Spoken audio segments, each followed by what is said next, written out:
ಭಗವದ್ಗೀತೆ ಅಧ್ಯಾಯ 2. ಅರ್ಜುನ ರಥದ ಮೇಲೆ ಕುಳಿತಿದ್ದನು. ಗಾಂಡೀವ ಅವನ ಪಕ್ಕದಲ್ಲಿ ನೆಲಕ್ಕುರುಳಿತ್ತು. ಅದು ಕೇವಲ ಧನುಷಲ್ಲ, ಅದು ಅವನ ಆತ್ಮವಿಶ್ವಾಸ, ಅವನ ಗುರುತಿನ ಸಂಕೇತ.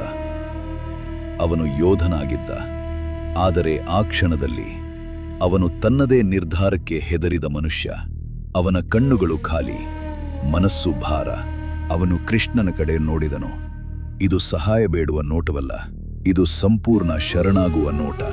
ಕೃಷ್ಣ ಮೌನವಾಗಿದ್ದನು. ಅವನು ಅರ್ಜುನನನ್ನು ನೋಡುತ್ತಿದ್ದನು, ಯೋಧನಾಗಿ ಅಲ್ಲ, ಮಾನವನಾಗಿ. ಯಾವುದೇ ಜ್ಞಾನ ಮನಸ್ಸು ಕುಸಿದ ನಂತರವೇ ಪ್ರವೇಶಿಸುತ್ತದೆ. ಸ್ವಲ್ಪ ಸಮಯದ ಬಳಿಕ ಕೃಷ್ಣ ಮಾತನಾಡಿದನು. ಅವನ ಧ್ವನಿಯಲ್ಲಿ ಕೋಪವಿತ್ತು, ಆದರೆ ಅದಕ್ಕಿಂತ ಹೆಚ್ಚು ಜವಾಬ್ದಾರಿಯ ಭಾರವಿತ್ತು. ಈ ದುರ್ಬಲತೆ ನಿನಗೆ ತಕ್ಕದ್ದಲ್ಲ ಅರ್ಜುನ. ಇದು ಆರ್ಯನ ಮಾರ್ಗವಲ್ಲ. ಈ ಮಾತು ಅವಮಾನವಲ್ಲ, ಇದು ಎಚ್ಚರಿಕೆ. ಅರ್ಜುನ ಅಳುತ್ತಿದ್ದನು, ಆದರೆ ಕೃಷ್ಣ ಅವನ ಕಣ್ಣೀರಿಗೆ ಮರುಳಾಗಲಿಲ್ಲ. ಏಕೆಂದರೆ ಅವನು ನೋಡುತ್ತಿದ್ದದ್ದು ಕಣ್ಣೀರು ಅಲ್ಲ, ಪಲಾಯನದ ಪ್ರಯತ್ನ. ಕೃಷ್ಣ ನಿಧಾನವಾಗಿ ಹೇಳಿದನು, ನೀನು ಶೋಕಿಸುತ್ತಿರುವವರು ಶೋಕಿಸಬೇಕಾದವರಲ್ಲ. ನೀನು ದೇಹವಲ್ಲ ಅರ್ಜುನ, ನೀನು ಆತ್ಮ. ಈ ಮಾತು ತತ್ವಶಾಸ್ತ್ರವಲ್ಲ, ಇದು ಭಯಕ್ಕೆ ನೀಡುವ ಔಷಧ. ದೇಹ ಹುಟ್ಟುತ್ತದೆ, ಬೆಳೆಯುತ್ತದೆ, ಹಳೆಯದಾಗುತ್ತದೆ, ನಾಶವಾಗುತ್ತದೆ. ಆತ್ಮಕ್ಕೆ ಇವು ಯಾವುದೂ ಸ್ಪರ್ಶಿಸುವುದಿಲ್ಲ. ಇಂದು ಯಾರಿಗಾಗಿ ನೀನು ಅಳುತ್ತಿದ್ದೀಯೋ ಅವರು ಹಿಂದೆಯೂ ಇದ್ದರು, ಇಂದೂ ಇದ್ದಾರೆ, ಮುಂದೆಯೂ ಇರುತ್ತಾರೆ. ಅರ್ಜುನ ಕೇಳುತ್ತಿರಲಿಲ್ಲ, ಅವನು ಅರ್ಥ ಮಾಡಿಕೊಳ್ಳಲು ಪ್ರಯತ್ನಿಸುತ್ತಿದ್ದನು. ಅವನ ಭಯ ನಿಧಾನವಾಗಿ ಒಂದು ಪ್ರಶ್ನೆಯಾಗಿ ಬದಲಾಗಿತ್ತು, ನನ್ನ ಕರ್ತವ್ಯವೇನು? ಆಗ ಕೃಷ್ಣನು ಅಧ್ಯಾಯದ ಸಾರವನ್ನು ಹೇಳಿದನು. ನಿನ್ನ ಕರ್ತವ್ಯ ಮಾಡು, ಆದರೆ ಅದರ ಫಲವನ್ನು ಆಶಿಸಬೇಡ.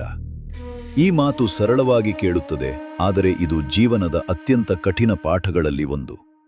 ನಾವು ಎಲ್ಲರೂ ಫಲಕ್ಕಾಗಿ ಕೆಲಸ ಮಾಡುತ್ತೇವೆ. ಮಾನ, ಹಣ, ಗೌರವ, ಸುರಕ್ಷತೆ ಇವೆಲ್ಲವೂ ಫಲದ ರೂಪಗಳೇ.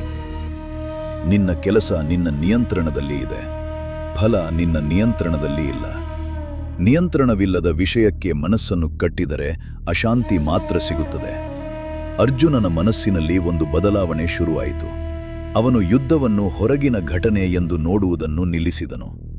ಇದು ಈಗ ತನ್ನ ಒಳಗಿನ ಹೊಣೆಗಾರಿಕೆ. ಕೃಷ್ಣ ಹೇಳುತ್ತಾನೆ, ಕರ್ತವ್ಯದಿಂದ ಓಡಿ ಹೋದರೆ ಶಾಂತಿ ಸಿಗುವುದಿಲ್ಲ. ಯುದ್ಧ ಮಾಡದೇ ಇದ್ದರೆ ಅರ್ಜುನ ಶಾಂತನಾಗ್ತಾನಾ? ಇಲ್ಲ. ಅವನು ಜೀವಮಾನವಿಡೀ ತನ್ನಿಂದಲೇ ಓಡಾಡುತ್ತಿರುತ್ತಾನೆ. ಈ ಅಧ್ಯಾಯದ ಕೊನೆಯಲ್ಲಿ ಅರ್ಜುನ ಸಂಪೂರ್ಣವಾಗಿ ಸ್ಪಷ್ಟನಾಗುವುದಿಲ್ಲ. ಅವನು ಕುಸಿದ ಯೋಧನಿಂದ ಶಿಷ್ಯನಾಗಿ ಬದಲಾಗುತ್ತಾನೆ. ಅರ್ಜುನ ಹೇಳುತ್ತಾನೆ, ನಾನು ನಿನ್ನ ಶಿಷ್ಯ, ನನಗೆ ಮಾರ್ಗ ತೋರಿಸು. ಭಗವದ್ಗೀತೆ ಅಧ್ಯಾಯ 2 ಇಲ್ಲಿಯೇ ಮುಗಿಯುತ್ತದೆ. ಮುಂದಿನ ಅಧ್ಯಾಯದಲ್ಲಿ ಕೃಷ್ಣ ಮಾತನಾಡುತ್ತಾನೆ, ಆದರೆ ಜ್ಞಾನ ಮಾರ್ಗದರ್ಶನ ನೀಡುವ ಮೊದಲು ಅಹಂಕಾರ ಮೌನವಾಗಬೇಕು.